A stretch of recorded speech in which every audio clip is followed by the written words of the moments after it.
ये कहानी हमें सिखाती है कि अच्छे कर्म कभी व्यर्थ नहीं जाते।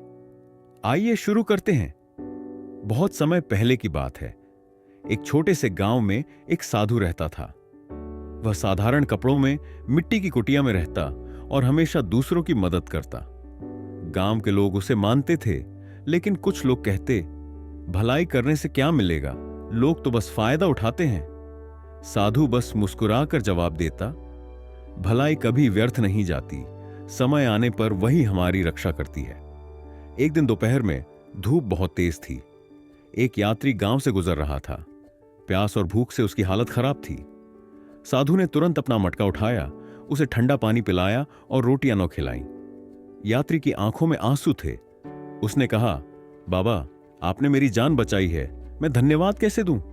साधु ने मुस्कुराते हुए कहा, बेटा, धन्यवाद की जरूरत नहीं, जब भी मौका मिले दूसरों की भलाई करना। यात्री ने चरण छुए और आगे बढ़ गया। कुछ महीनों बाद एक रात साधु जंगल के रास्ते से जा रहा था। अचानक कुछ डाकुओं ने उसे घेर लिया। वे चिल्लाए, सारे पैसे और सामान निकालो वरना जान से मार देंगे। साधु बोला, भाइयों, मेरे पास धन दौलत नहीं है, बस कुछ रोटियां और एक कमंडल है। लेकिन डाकू गुस्से में साधु को बांधकर मारने लगे। तभी अचानक दूर से घोड़ों की टाप सुनाई दी। सिपाही मशालें लिए वहां पहुंचे और डाकुओं को भगा दिया। साधु ने देखा, उन्हीं सिपाहियों में एक चेहरा जाना पहचाना था। वह वही यात्री था जिसे साधु ने पानी पिलाया था।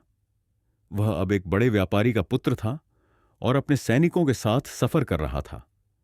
यात्री साधु के पैरों में गिर पड़ा और बोला, बाबा, आपने मेरी जान उस दिन बचाई थी। आज भगवान ने मौका दिया कि मैं आपकी मदद कर सकूं। साधु मुस्कुराया और धीरे से बोला, बेटा, यही है जीवन का नियम। मैंने कहा था ना, भलाई कभी व्यर्थ नहीं जाती। कर भला तो हो भला। दोस्तों, इस कहानी से हमें यही सीख मिलती है। अच्छे कर्मों का फल देर से ही सही, लेकिन जरूर मिलता है। भलाई करने से हमें शांति मिलती है और वही भलाई एक दिन हमारी ढाल बन जाती है। इसीलिए जीवन में जहां भी अवसर मिले, दूसरों की मदद कर।